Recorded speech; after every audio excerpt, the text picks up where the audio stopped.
Sister नाई के बने हुए हैं, बनते कैसे हैं, बर्डिंग ऑफ से, किसके एंडोप्लाज्मिक रेटिकुलम से, फेस कौन से हैं, स्ट्रक्चर को डिटेल से देख लिया। सेल वॉल भी इसको फटने नहीं देती, ऑस्मोटिक लाइसिस होने नहीं देती।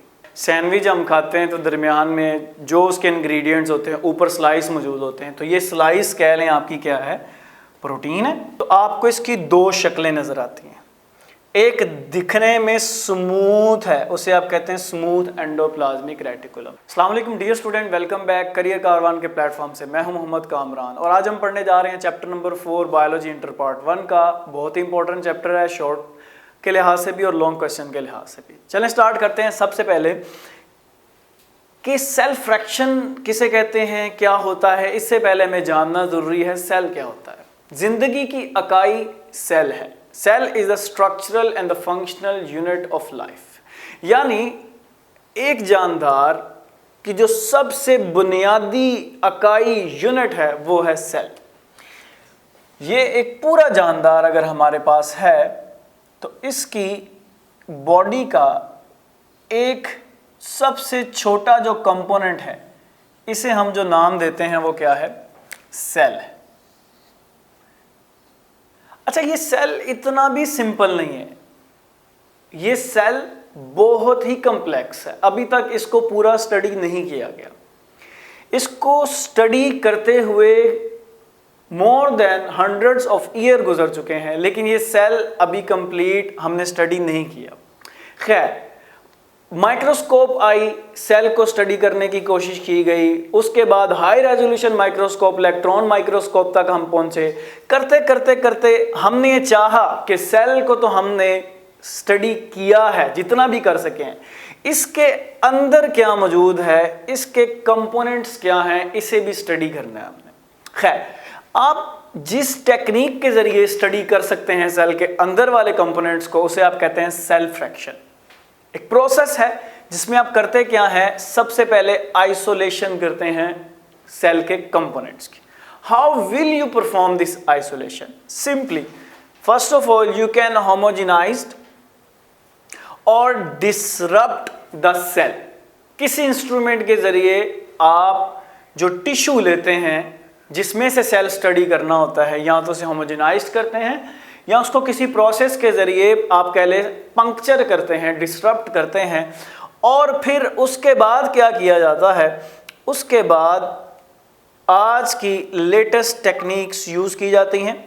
और इन लेटेस्ट टेक्निक्स में होता क्या है कि आपके पास एक सेंट्रीफ्यूगेशन मेथड है, जिस मेथड में इस सेंट्रीफ्यूज ट्यूब को बहुत तेज़ी से घुमाया जाता है और चीज़ें डेंसिटी के लिहाज से सेपरेट हो जाती हैं। डेंसिटी के लिहाज से सेपरेट होने से मुराद यहाँ पर यह है कि जो हल्की चीज़ें हैं वो ऊपर रह जाएंगी और भारी क्या करेंगी, नीचे बैठ जाएंगी। क्योंकि एक सेल के अंदर हर चीज़ का वज़न सेम नहीं होता। बिल्कुल इसी वजह से जो चीज़ें हैं इस टेस्ट ट्यूब के अंदर, इस डेंसिटी ग्रेडियंट सेंट्रीफ्यूगेशन के अंदर क्या करेंगी, डिफरेंट पार्टीशंस बना लेंगी। लेट्स सपोज अगर यहाँ पर राइबोसोम का 40s यूनिट है तो यहाँ पर 60s होगा, और यहाँ पर राइबोसोम का 60 + 40 दोनों मौजूद होंगे। खैर, इसकी डिटेल हम राइबोसोम में जाके देखेंगे। अभी के लिए सिंपली हमने डेंसिटी की बुनियाद पर चीज़ों को क्या कर लिया है, सेपरेट कर लिया। इसको कहते हैं डेंसिटी ग्रेडिएंट सेपरेशन। अच्छा, इसके बाद क्या होगा, इसके बाद हम सेल के डिफरेंट कंपोनेंट्स को देखते हैं कि हमारे पास सेल के डिफरेंट कंपोनेंट्स हैं क्या। तो सबसे पहले आती है प्लाज्मा मेम्ब्रेन या सेल मेम्ब्रेन। ये क्या है, this is outer most boundary. ठीक है जी, आउटर मोस्ट बाउंड्री कहां पर, एनिमल सेल के अंदर। क्योंकि प्लांट सेल के अंदर this cell membrane is covered by cell wall. वहां पर क्या मौजूद होती है, सेल वॉल मौजूद होती। तो वहां पर सेल वॉल, जो कि हम इसके बाद पढ़ेंगे, और एनिमल के अंदर क्या होती है हमारे पास, सेल मेम्ब्रेन। ओके, अब हमें ये बात पता चल चुकी है कि सेल मेम्ब्रेन या प्लाज्मा मेम्ब्रेन एक आउटर मोस्ट बाउंड्री है किसी भी सेल की, लेकिन प्लांट, फंजाई या बैक्टीरिया की बात करें तो सेल मेम्ब्रेन के बाहर उनके पास क्या मौजूद होता है? They have cell wall. अब ये जो हमारे पास प्लाज्मा मेम्ब्रेन है बनी किसकी होती है? मेजरली ये दो चीज़ों की बनी हुई है। एक हमारे पास प्रोटीन है और दूसरे हमारे पास आते हैं लिपिड्स। प्रोटीन मौजूद होती हैं 60 to 80% और लिपिड्स मौजूद होते हैं 20 to 40%। मेजरली प्रोटीन होती हैं। और अगर बात करें कार्बोहाइड्रेट्स की, कार्बोहाइड्रेट्स, ठीक है, ये लेस देन 1% मौजूद होते हैं। तो इन तीन चीज़ों से सेल मेम्ब्रेन बनी होती है। क्या क्या? प्रोटीन, लिपिड्स और कार्बोहाइड्रेट्स। स्ट्रक्चर की बात करें तो स्ट्रक्चर, सेल मेम्ब्रेन का स्ट्रक्चर जो है, इस पर काफ़ी बातें की गई, काफ़ी मॉडल पेश करने की कोशिश की गई, लेकिन दो वेल रिकग्नाइज्ड मॉडल हमारे पास मौजूद हैं। एक को हम कहते हैं यूनिट मेम्ब्रेन मॉडल और दूसरे को हम कहते हैं फ्लूइड मोज़ेक मॉडल। बारी बारी इन दोनों को देखते हैं। यूनिट मेम्ब्रेन मॉडल को सबसे पहले हम देखेंगे।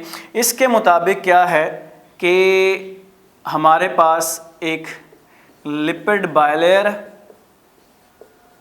यानी लिपिड्स की दो लेयर्स, एक और दूसरी, ये हमारे पास दो लेयर्स हैं, ठीक है, लिपिड्स की। And these lipid bilayers are sandwiched between proteins layers. यानी इन लिपिड बायलेयर्स के ऊपर क्या मौजूद है? दो प्रोटीन की, यानी ऊपर और नीचे। जैसे सैंडविच हम खाते हैं तो दरमियान में जो उसके इंग्रेडिएंट्स होते हैं, ऊपर स्लाइस मौजूद होते हैं, तो ये स्लाइस कह लें आपकी क्या है? प्रोटीन है। और उसके अंदर ये लिपिड की क्या है? बायलेयर मौजूद है, लिपिड बायलेयर। ओके, लेकिन ये मॉडल इतना ज़्यादा एक्सेप्टेड नहीं था। फिर एक नया मॉडल पेश किया गया जिसको हम कहते हैं फ्लूइड मोज़ेक मॉडल। अगर इस मॉडल की बात करें तो ये मॉडल क्या कहता है? ये मॉडल कहता है ये सैंडविच नहीं है, प्रोटीन लेयर्स जो हैं ये बाहर इस तरह मौजूद नहीं है, बल्कि लिपिड बायलेयर में क्या है? जो प्रोटीन्स हैं ये मोज़ेक मैनर में मौजूद है, ठीक है। और ये कोई सॉलिड स्ट्रक्चर नहीं है मेम्ब्रेन, इसमें मोबिलिटी है, मूवमेंट है।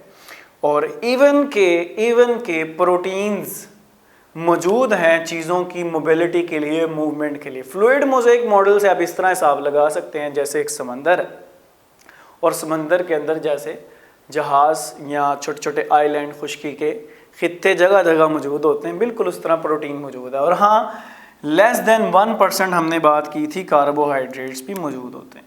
अब वो चाहे प्रोटीन्स के साथ मौजूद हों, चाहे वो लिपिड्स के साथ मौजूद हो, चाहे वो किस शक्ल में फ्री फॉर्म में मौजूद हो, तो ये मौजूद होते हैं इस तरह। खैर, इसका काम क्या है, ये रिकॉग्निशन साइट्स हैं, इसके हमने डिटेल में नहीं जाना। तो ये दो मॉडल इंतहाई इम्पोर्टेंट है। कौन कौन सा model? Fluid mosaic model, unit membrane model. दोनों की अपनी अपनी इंपॉर्टेंस है, लेकिन जो यूनिट मेम्ब्रेन मॉडल या सैंडविच मॉडल हमारे पास जो है, ये क्या हो चुका है? रिजेक्ट हो चुका है। ज़्यादा एक्सेप्टेड क्या है हमारे पास? Fluid mosaic model. अब हम डियर स्टूडेंट बात करते हैं इसके फंक्शंस की, कि क्या फंक्शंस हैं हमारे पास जो सेल मेम्ब्रेन है इसके। पहली बात तो ये है कि सिलेक्टिवली परमिएबल। अब इसका मतलब क्या है?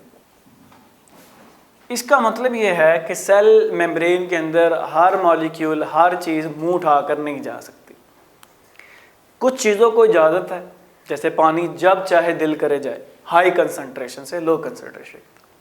लेकिन कुछ चीज़ों को अंदर ले जाने के लिए प्रोटीन की ज़रूरत होती है, उनके बगैर वो अंदर नहीं जाती। तो ये सिलेक्टिवली परमिएबल है। इसे आप सेमी परमिएबल भी कहते हैं, जो कि आपके एग्जाम पॉइंट ऑफ व्यू से इंपॉर्टेंट शॉर्ट क्वेश्चन है कि सिलेक्टिवली परमिएबल से क्या मुराद। इसके पास चार्ज पोर होते हैं। 4 चीज़ें जो सी हैं वो इसके अंदर अपनी मर्जी से नहीं गुजर सकती। लार्ज मॉलिक्यूल नहीं गुजर सकते, हाँ स्मॉल मॉलिक्यूल इसके अंदर से गुजर सकते हैं। और लिपिड सॉल्युबल चीज़ें, क्योंकि ये इधर आपको लिपिड बाइलेयर नज़र आ रही है, तो लाइक डिजोल्व लाइक, तो लिपिड सॉल्युबल या ऑर्गेनिक चीज़ें इसमें से क्या करेंगी, गुजर जाएंगी। ओके, फिर इसके बाद चीज़ें जो इसके अंदर ट्रांसपोर्ट करती हैं वो 2 तरीक़ों से करती हैं, पैसिव प्लस एक्टिव।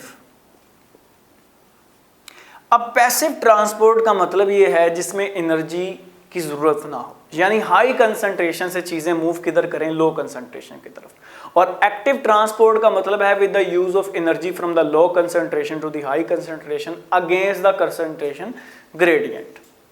यानी अगर मेम्ब्रेन के बाहर चीज़ें हाई हैं और मेम्ब्रेन के अंदर लो है, तो हाई से लो चीज़ें आराम से हाई कंसंट्रेशन से लो कंसंट्रेशन की तरफ आ जाएंगी। लेकिन अगर आपकी ये ख्वाहिश है या सेल की ये ख्वाहिश है कि वो लो कंसंट्रेशन से चीज़ें हाई की तरफ भेजे, तो इसके लिए एनर्जी चाहिए होगी, and this process is called as active transport. Okay, उसके बाद हम बात करते हैं सेल के अंदर चीज़ें मूव जो करती हैं, जिस प्रोसेस से करती हैं उसे आप कहते हैं endocytosis. Endo mean inside, cytosis representing the cell. ये एक सेल है, अगर इसके अंदर कोई चीज़ जाना चाहती है, जैसे वो सेल मेम्ब्रेन के साथ टच करती है, सिग्नल भेजती है, सेल मेम्ब्रेन अंदर को इन्वेजिनेट करती है। आहिस्ता आहिस्ता ये सेल मेम्ब्रेन वेजिकल की शक्ल में, एक थैली की शक्ल में चीज़ को अंदर भेज देती है और ख़ुद ये दोबारा क्या हो जाती है, नॉर्मल हो जाती है। इस अमल को कहते हैं एंडोसाइटोसिस। लेकिन एंडोसाइटोसिस को भी आगे 2 हम क्या करते हैं, कैटेगरीज में डिवाइड करते हैं। एंडोसाइटोसिस में एक हमारे पास आती है फैगोसाइटोसिस और दूसरी हमारे पास आती है पाइनो। अगर सॉलिड चीज अंदर जा रही है जिसको कहते हैं फैगोसाइटोसिस, और अगर लिक्विड, पानी से याद कर लेना, पाइनो। अगर लिक्विड कोई मूव कर रहा है सेल के अंदर, इसे आप कहते हैं पाइनोसाइटोसिस। तो ये भी इंपॉर्टेंट है शॉर्ट क्वेश्चन के लिहाज से, इसे आपने क्या करना है, कंसिडर करना है। दूसरी बात, जितनी सेल मेम्ब्रेन है उनके साथ नर्वस सिस्टम का structural and functional unit neuron किसी ना किसी अंदाज में टच कर रहा होता, और दिमाग से आने वाला सिग्नल सबसे पहले आप कह लें सेल के जिस पार्ट को मिलता है मेम्ब्रेन, मेम्ब्रेन से आगे ट्रांसपोर्ट होता है एंडोप्लाज्मिक रेटिकुलम, डिस्कशन बाद में करेंगे इस बारे में। इसका मतलब है कि मेम्ब्रेन का एक और काम है और वो है नर्व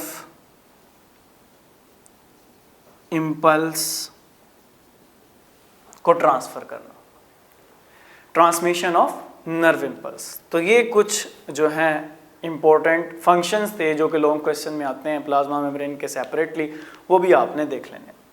उसके बाद हम चलते हैं सेल की दीवार की तरफ, यानी सेल वॉल की तरफ।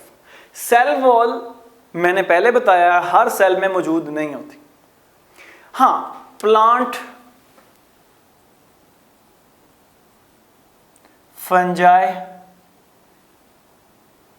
बैक्टीरिया, इनकी सेल मेम्ब्रेन के साथ एक बाहर नॉन लिविंग स्ट्रक्चर जिसे कि सेल वॉल कहते हैं मौजूद होते हैं। प्लांट की सेल वॉल सेलुलोज की बनी होती है,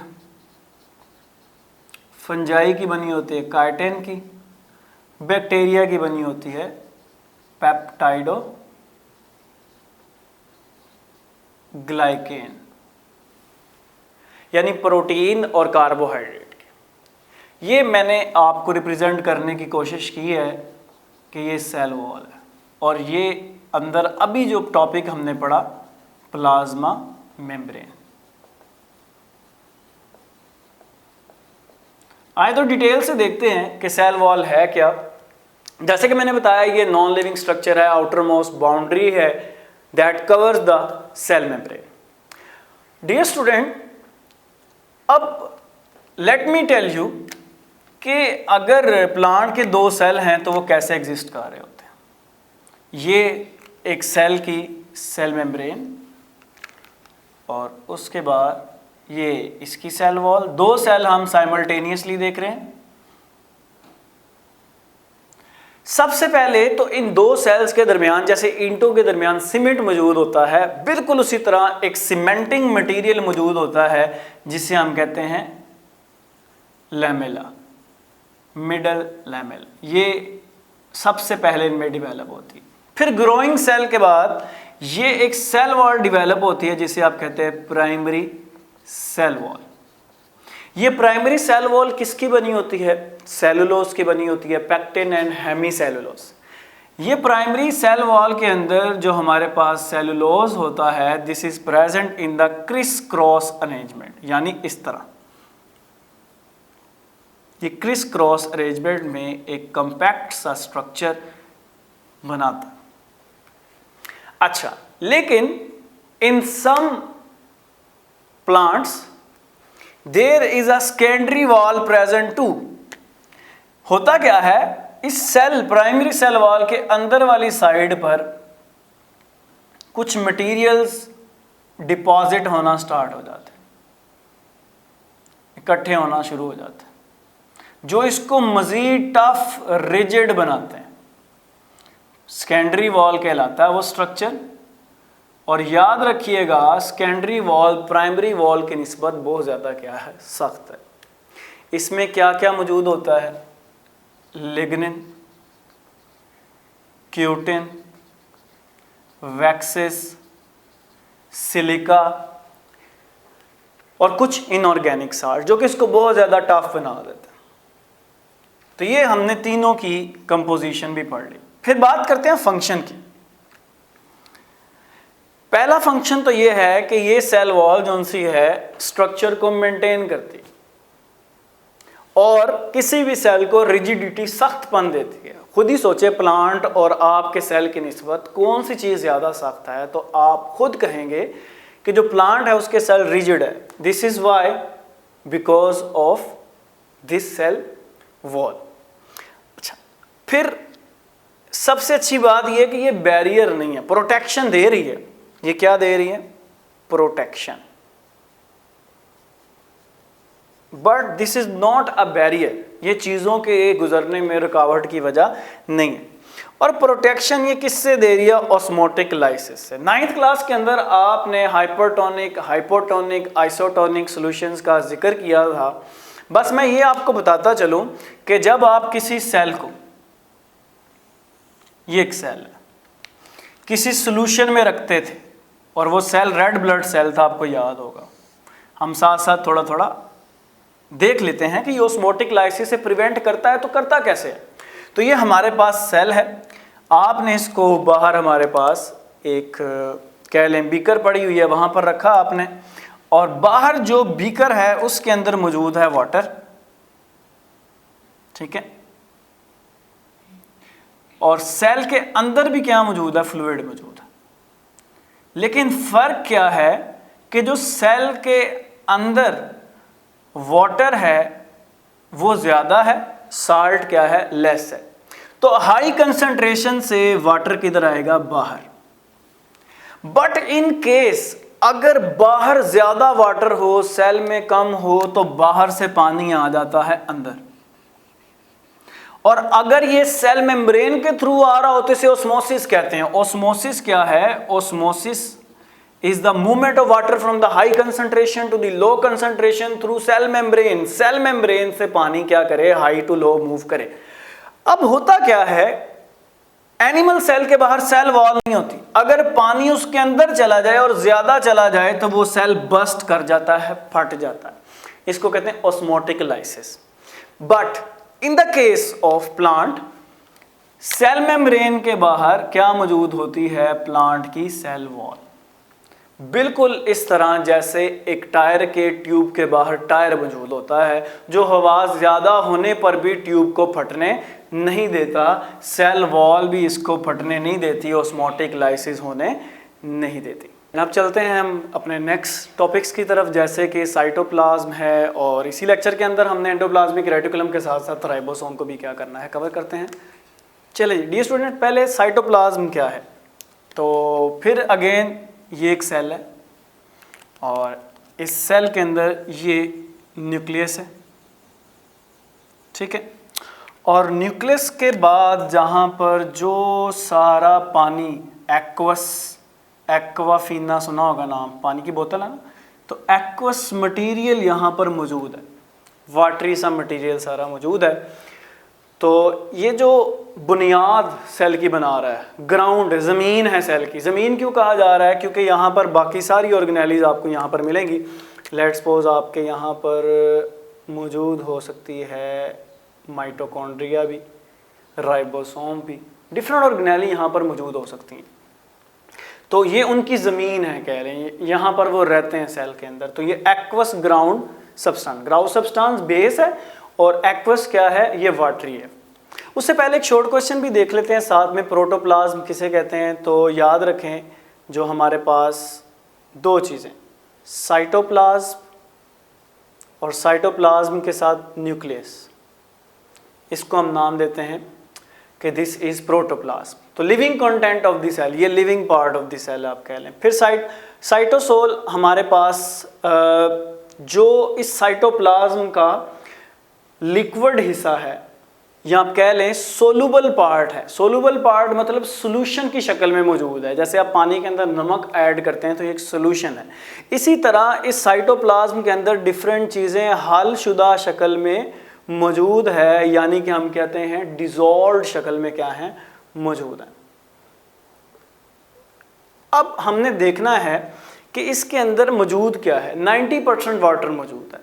इसका जो सोल्यूबल पार्ट है, जो सोल्यूशन है, वो दो तरह का सोल्यूशन बनाता है, true and colloidal solution. True solution का दूसरा नाम होमोजीनस या होमोजीनस सोल्यूशन भी होता है, जैसे नमक और पानी का सोल्यूशन। सिंपली अगर नमक पानी के अंदर हल करने पर आप देखेंगे यकसा तौर पर इक्वली डिस्ट्रीब्यूट हल हो जाता है, तो इसे हम कहते हैं होमोजेनस सॉल्यूशन। लेकिन अगर आपने पानी के अंदर रेत को डालकर देखा हो, थोड़ी देर बाद रेत नीचे बैठ जाती है, ऊपर पानी में रेत कम होती है, इसे हम कहते हैं कि ये सॉल्यूशन नहीं है बल्कि सस्पेंशन है। इसी तरह अगर बात करें कोलाइड किसको कहते हैं, इसकी बेस्ट एग्जांपल आप देखेंगे सिरप्स जो बच्चों को शरबत पिलाए जाते हैं, उन पर लिखा होता है शेक वेल बिफोर यूज। अच्छा, अगर आप उनको गौर से देखें तो आपको ऐसा कुछ लगता भी नहीं है कि नीचे बैठा हुआ, लेकिन एक्चुअली रियलिटी ये है कि एक तो है सॉल्यूशन जिसे ट्रू सॉल्यूशन कहते हैं, एक तो है सस्पेंशन जैसे रेत पानी में हल नहीं होती, एक कोलाइड भी है जो कि ना तो सॉल्यूशन है ना क्या है सस्पेंशन। वो क्या होता है, उसके पार्टिकल हमें आम आंख से नजर तो नहीं आते, लेकिन वो उसके अंदर बिल्कुल ट्रू सॉल्यूशन की तरह हल भी हुए नहीं होते। ओके, तो ट्रू सॉल्यूशन क्यों बनता है, सबसे पहले तो आपको ये पता होना चाहिए, क्योंकि इसके अंदर स्मॉल सोल्यूट स्मॉल पार्टिकल्स मौजूद होते हैं। साइटोप्लाज्म की बात कर रहे हैं, साइटोप्लाज्म के सॉल्यूशन वाले हिस्से की बात कर रहे हैं। उसके अंदर दो तरह से चीज़ें रहती हैं, एक ट्रू सॉल्यूशन बनाकर एक कोलाइडल सॉल्यूशन बना के। अब जो कोलाइडल के अंदर भी छोटे पार्टिकल होते हैं वो नॉन विस्कस पार्ट बनाते हैं। विस्कोसिटी से ये लफ्ज़ निकला है, गाढ़ेपन से ये लफ्ज़ निकला है।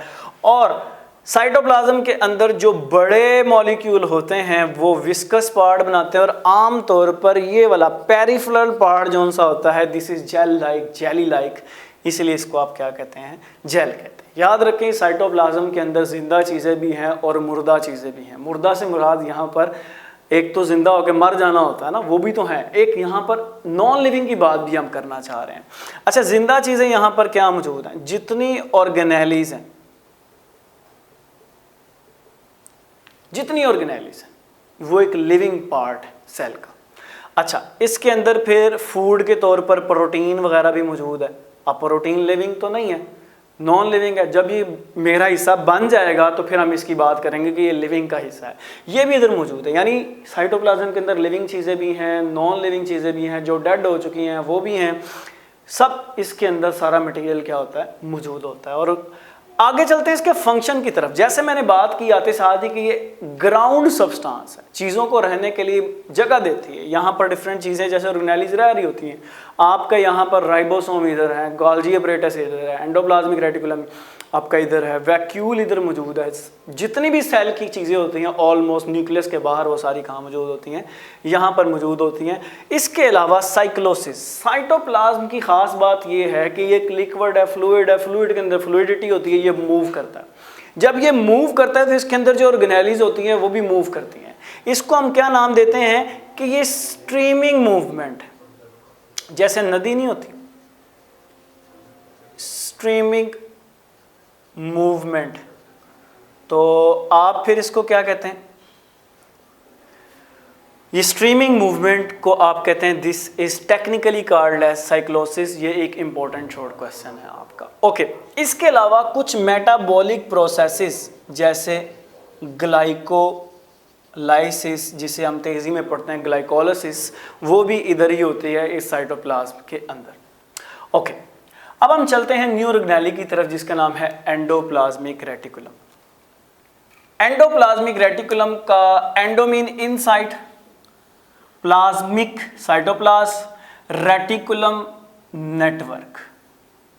किसका नेटवर्क? मेम्ब्रेन्स का नेटवर्क। मेम्ब्रेन्स क्या है? सेल के अंदर डिफरेंट नालियों का एक सिस्टम है।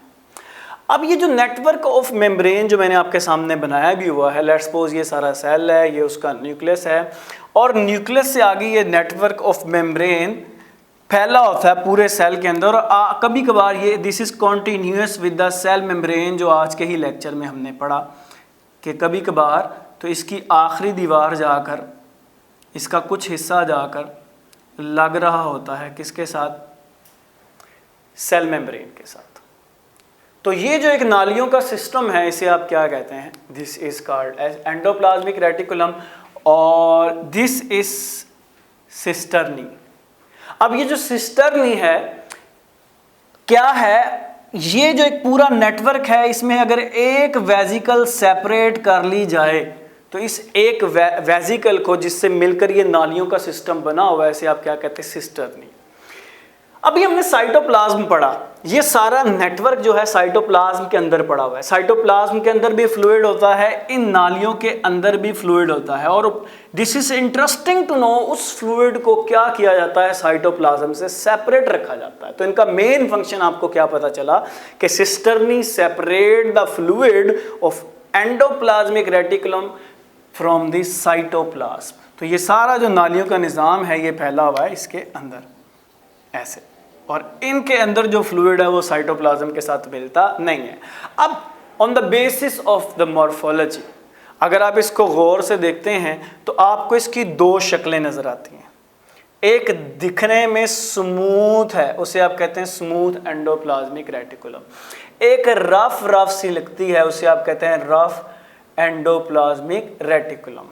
और रफ क्यों लगती है? क्योंकि उसके ऊपर टाइनी ग्रैनुलर पार्टिकल्स मौजूद होते हैं, और these are called as ribosomes. इसे हमने अभी आज के इसी लेक्चर में अभी कवर करना है। इसके बाद तो राइबोसोम के बारे में मैं ज़्यादा नहीं बताऊंगा, बस आपको ये बताऊंगा कि ये प्रोटीन सिंथेसिस करते हैं। ओके, अब ये आपके सामने ये रफ है और ये स्मूथ है। किस बुनियाद पर? जिस पर राइबोसोम मौजूद है उसे आप कह रहे हैं रफ, जिस पर नहीं है उसको आप कहते हैं स्मूथ। ओके, अब लगे हाथ इसका फंक्शन भी देख लेते हैं। रफ के ऊपर क्या मौजूद होता है? अभी हमने देखा इस पर राइबोसोम मौजूद होता है। जब इस पर राइबोसोम मौजूद है, इसका मतलब क्या है कि प्रोटीन बनाएंगे राइबोसोम, तो ये प्रोटीन सिंथेसिस में हिस्सा लेते हैं। फिर इस प्रोटीन की ट्रांसपोर्ट में भी ये हिस्सा लेते हैं। ठीक है, प्रोटीन की ट्रांसपोर्ट के बाद ज़रूरत पड़े तो इस प्रोटीन को स्टोर भी करते हैं, तो ये स्टोरेज में भी क्या करते हैं? हिस्सा लेते हैं। अब इसके बाद बात करते हैं स्मूथ एंडोप्लाज्मिक रेटिकुलम की। तो इसका मेजर फंक्शन है, उस मेजर फंक्शन में क्या क्या आता है हमारे पास? काफ़ी सारे मेटाबॉलिक प्रोसेस यहाँ पर होते हैं जिसे आप कहते हैं मेटाबॉलिज्म। फिर उसके साथ साथ डिटॉक्सिफिकेशन, यहां पर चीजों की क्या होती है, डिटॉक्सिफिकेशन, यानी जो चीजें जहरीली हैं उनको या तो कम जहरीली या चीजों में बदला जाता है या बिल्कुल क्या कर दिया जाता है, खत्म कर दिया जाता है। ट्रांसपोर्ट में भी इनका रोल है, ठीक है। याद रखें ये जो हमारे पास मौजूद है एंडोप्लाज्मिक रेटिकुलम, ये बडिंग करती है, उभार बनाती है, वो उभार लैदा हो जाते हैं और ये वेजिकल जो है यहाँ से निकल जाती हैं। तो जब हम गोल्जी पढ़ेंगे तो उसमें गोल्जी अपरेटस में इसका बहुत ज़्यादा क्या होगा, रोल होगा। ओके, फिर उसके बाद सेल मेम्ब्रेन के साथ लास्ट टाइम भी बताया, नर्व इम्पल्स पास करने के लिए न्यूरॉन अटैच होते हैं। तो न्यूरॉन की नर्व इम्पल्स सेल मेम्ब्रेन के बाद पास करती है एंडोप्लाज्मिक रेटिकुलम पर। तो हम दूसरी बात क्या करते हैं कि ये नर्व इम्पल्स पास करने भी क्या करते हैं, हेल्प देते हैं। और सेल को सपोर्ट देना तो दोनों का ही काम है, यानी RER रफ एंडोप्लाज्मिक रेटिकुलम और स्मूथ एंडोप्लाज्मिक रेटिकुलम दोनों क्या करते हैं, सपोर्ट देते हैं। अब बात कर लेते हैं उस टाइनी ग्रैनुलर पार्टिकल्स की, जो छोटे छोटे ग्रैन्यूल्स होते हैं सेल के अंदर, बहुत छोटे से, ठीक है जी। इसे हम क्या कहते हैं, दीज आर राइबोसोम। पहले डे 1955 साइंटिस्ट ने इसको डिस्कवर किया सबसे पहले। ये राइबो न्यूक्लियोप्रोटीन पार्टिकल्स हैं, यानी इनके अंदर इक्वल अमाउंट ऑफ हमारे पास क्या होते हैं, दो चीज़ों मौजूद होता है, RNA और प्रोटीन। ये आपसे पूछा जाता है कि इसे राइबो न्यूक्लियोप्रोटीन क्यों कहते हैं। अच्छा, इसकी दो तरह की आपके पास क्या है, सब यूनिट मिलते हैं आपको। एक इसका लार्जर सब यूनिट होता है और एक इसका मौजूद होता है स्मॉलर सब यूनिट। ये लार्जर सब यूनिट होता है 60S, S मीन स्वेडबर्ग, और स्मॉलर होता है 40S का। और स्मॉलर आमतौर पर अटैच होता है मैसेंजर RNA के साथ। और ऐसा नहीं होता कि इस मैसेंजर RNA के साथ एक राइबोसोम लगा होता है, बल्कि ऐसे कई राइबोसोम क्या होते हैं, लगे होते हैं। अब poly mean many, somes mean body, तो इसलिए हम ये कहते हैं ये पॉलीसोम है, यानी many ribosome attach with the messenger RNA से आप क्या कहते हैं, दीज आर पॉलीसोम्स। ओके, अब ये राइबोसोम सेल के अंदर मौजूद हो सकते हैं दो शक्लों में, अटैच भी हो सकते हैं, डिस्पर्स भी हो सकते हैं। अटैच रफ एंडोप्लाज्मिक रेटिकुलम के साथ अटैच हैं, डिस्पर्स्ड यानी ये साइटोप्लाज्म के अंदर ये फ्री फॉर्म में भी आपको मिल सकते हैं। जहां भी हो काम इनका क्या होगा, प्रोटीन की सिंथेसिस करना। अच्छा, अब राइबोसोम बनते कहाँ हैं, ये मैंने न्यूक्लियस बनाया है। न्यूक्लियस का एक डार्कली स्टेन्ड पार्ट होता है, एक रंग वाला हिस्सा होता है, बहुत ज़्यादा डार्क, उसे आप कहते हैं nucleolus. Nucleolus is the factory of ribosome. और याद रखिएगा राइबोसोम क्या है, राइबोसोम भी एक फैक्ट्री है, किसकी, प्रोटीन की। यानी प्रोटीन कहाँ बनती हैं, राइबोसोम में, और राइबोसोम कहाँ बनते हैं, न्यूक्लियोलस के अंदर बनते हैं। तो ये हमारा यहाँ तक राइबोसोम के बारे में मेरे ख्याल आपको बात क्या हो गई होगी, क्लियर हो गई होगी। लेकिन अब एक छोटी सी टेक्निकल बात वो बताना आपको ज़रूरी है। अब बड़ा यूनिट 60S का है, छोटा यूनिट 40S का है, लेकिन बुक ने लिखा होगा दोनों मिलकर बनाते हैं 80S। टीचर इसकी एग्जांपल क्या देते हैं, टीचर कहते हैं देखें ये मार्कर का ये वाला पार्ट ये 60S है और ये इसका कैप क्या है 40S है। अगर इन दोनों की लैदा लेंथ देखी जाए 40A 60A तो ये 100 है, लेकिन जैसे ये इसके अंदर फिट हो जाता है ना तो इसकी कुछ लेंथ बड़े वाले यूनिट की छोटे के अंदर चली जाती है, इसलिए ये मिलकर 80S होते हैं ना कि 100S। लेकिन ये जो स्वेडबर्ग यूनिट है ये सेडिमेंटेशन का यूनिट है। ये आपको आंसर क्लियर करवा दिया जाता है कि 80S कैसे, और बच्चा बड़ा खुश होकर इस कॉन्सेप्ट को क्लियर कर लेता है। असल में बात ये है कि जब आप सेंट्रीफ्यूगेशन करते हैं तो डेंसिटी के लिहाज से चीज़ों को सेपरेट करते हैं। आज ही हमने इसी लेक्चर में देखा। तो जो चीज़ें हल्की होती हैं ऊपर रह जाती हैं। लेट्स सपोज 40S यूनिट ये, 60S ये है, 80S ये है। तो ये सेडिमेंटेशन की बात हो रही है, सेडिमेंट करना, कहीं पर गुच्छा बना लेना। तो छोटे unit gravity separation, density separation में यहाँ, बड़ा यहाँ, और दोनों मिलकर कहाँ आते हैं 80S पर। ये स्वेडबर्ग एक यूनिट है हमारे पास, सेंट्रीफ्यूगेशन की यहाँ पर बात हो रही। हर जगह मटेरियल बनने के बाद अच्छे से पैक होकर ट्रांसपोर्ट होता है। बिल्कुल इसी तरह सेल के अंदर जो मटेरियल है उसे ट्रांसपोर्ट किया जाता है एक वेजिकल्स और थैलियों की शक्ल में, और उनको थैलियों में डालने वाली ऑर्गेनेली कौन सी है? Golgi apparatus. कैमिलो गोल्जी 1898 में ये साइंटिस्ट था, इसने इसको डिस्कवर किया और बताया कि हमारे सेल के अंदर कुछ सैक्स, फ्लैटेंड सैक्स मौजूद हैं, और इसे भी आप क्या करते हैं? सिस्टर्नाई कहते हैं। बनती कैसे है उसके लिए आपको गौर करना होगा। लास्ट टाइम अभी लेक्चर में हमने देखा कि हमारे पास ये न्यूक्लियस है, और न्यूक्लियस के ये रफ एंडोप्लाज्मिक रेटिकुलम है, और ये हमारे पास स्मूथ एंडोप्लाज्मिक रेटिकुलम है। एंडोप्लाज्मिक रेटिकुलम से बड ऑफ यानी कि वेजिकल्स बनती हैं, और ये वेजिकल्स जुड़ कर ये फ्लैटेंड सैक्स लाइक स्ट्रक्चर बनाते हैं, और इसे हम क्या कहते हैं? सिंगल वेजिकल को सिस्टर्नाई बोलते हैं। क्या बोलते हैं?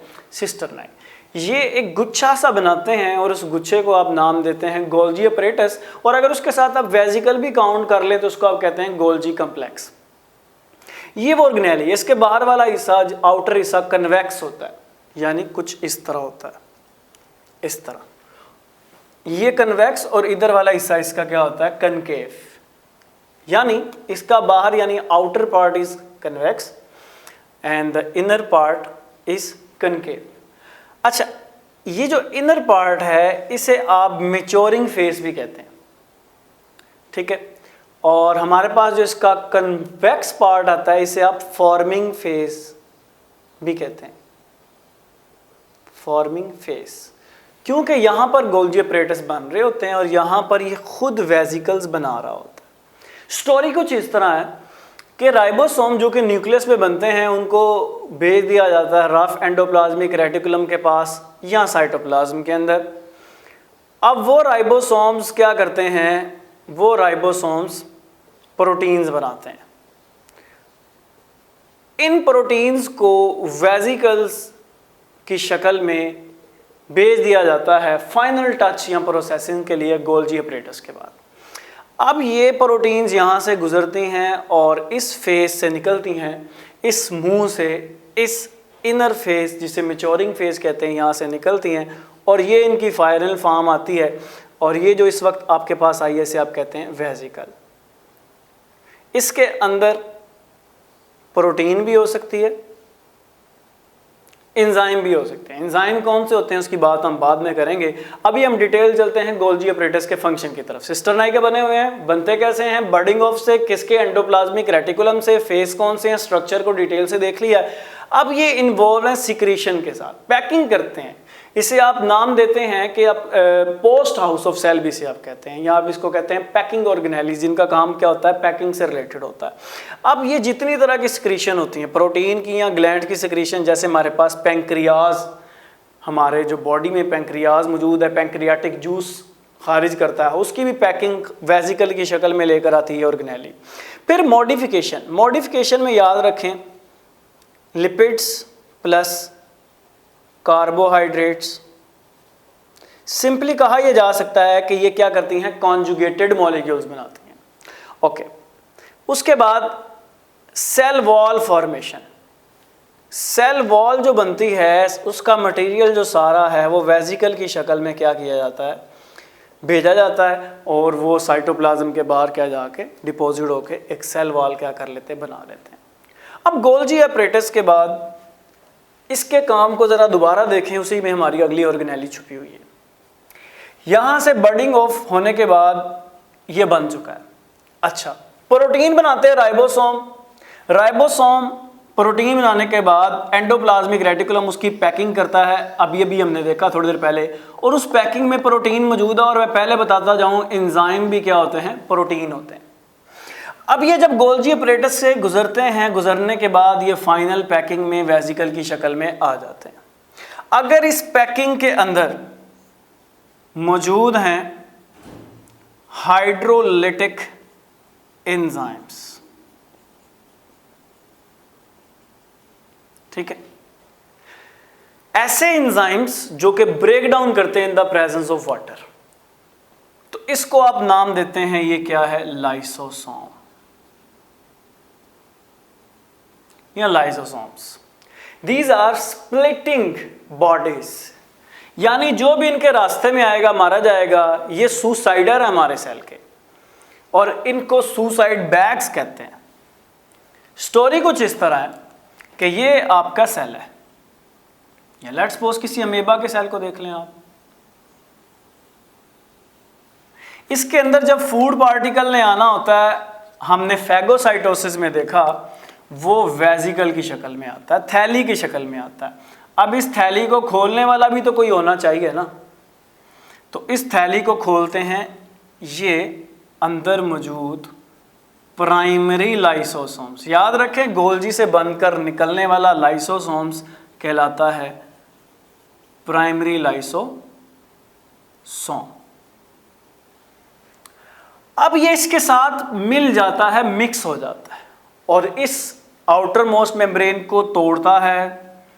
तोड़ने के बाद इस फूड को क्या करता है, डाइजेस्ट करता है, छोटे छोटे पार्टिकल में बदल देता है। कौन, ये जो एंजाइम इसके अंदर क्या थे, मौजूद थे। अब जब ये फूड पार्टिकल्स को तोड़ रहा होता है, इसे हम कहते हैं सेकेंडरी लाइसोसोम। प्राइमरी लाइसोसोम जब न्यूली फॉर्म लाइसोसोम की बात हो रही, सेकेंडरी जब फूड पार्टिकल के साथ मिलकर अपने फंक्शन को क्या करता है, परफॉर्म करता है। वेजिकल सिंगल मेम्ब्रेन बाउंडेड है, बड़ी सिंपल सी ऑर्गेनेली है। इसके फंक्शन की तरफ आए तो डेवलपमेंट में इसका काम क्या है, मेंढक, गांव में रहने वाले बच्चे अगर जानते हो तो मेंढक का जो लार्वा होता है, ठीक है जी, उसके पीछे टेल मौजूद होती है, ये दुम, ठीक है। इस टेल को ड्यूरिंग डेवलपमेंट वक्त के साथ साथ ख़त्म कर दिया जाता है, और मेंढक आपको बगैर टेल के मिलता है।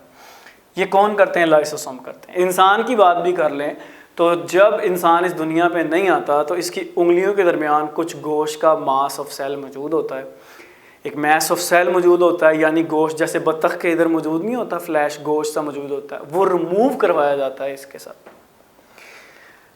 ये ड्यूरिंग डेवलपमेंट होता है। उसके अलावा ये सेल के अंदर किसी को नकारा नहीं बैठने देते, किसी यूजलेस चीज़ को रहने देते। फ़र्ज़ कर लो कोई पुरानी ऑर्गेनेली है, एनर्जी फूड ज़्यादा ले रही है, खुराक सेल को कम दे रही है, या पुराना कोई भी सेल का कंपोनेंट है,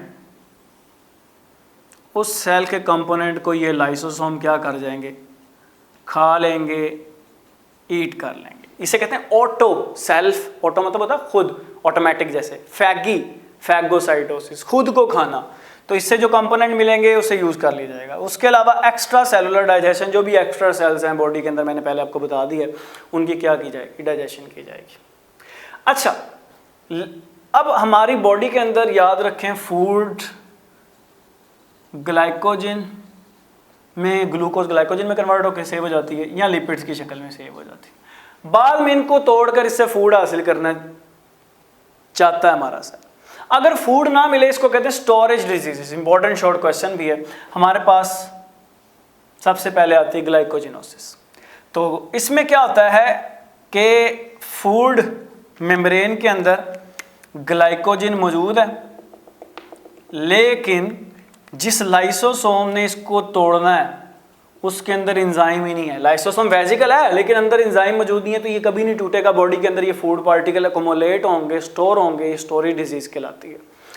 इसी तरह एक और डिजीज है टाइसाइस डिजीज। इसके अंदर क्या होता है, बिल्कुल वही स्टोरी है, लिपिड्स, फूड वेजिकल के अंदर लिपिड मौजूद हैं या वेजिकल के अंदर लिपिड मौजूद हैं, लेकिन वो एंजाइम नहीं मौजूद जिन्होंने इसकी क्या करनी है, इसकी प्रॉपर फिनिशिंग करनी है। तो ये भी बॉडी में क्या होने लग जाएगा, ये वेजिकल स्टोर होने लगेगी। Improper functioning due to lack of enzyme, absence of enzyme in the vesicle, due to abnormality in the lysosome, ये फूड पार्टिकल बॉडी में क्या होने लग जाएंगे, स्टोर होने लग जाएंगे। इसको आप क्या कहते हैं, दिस इज स्टोरेज डिजीज।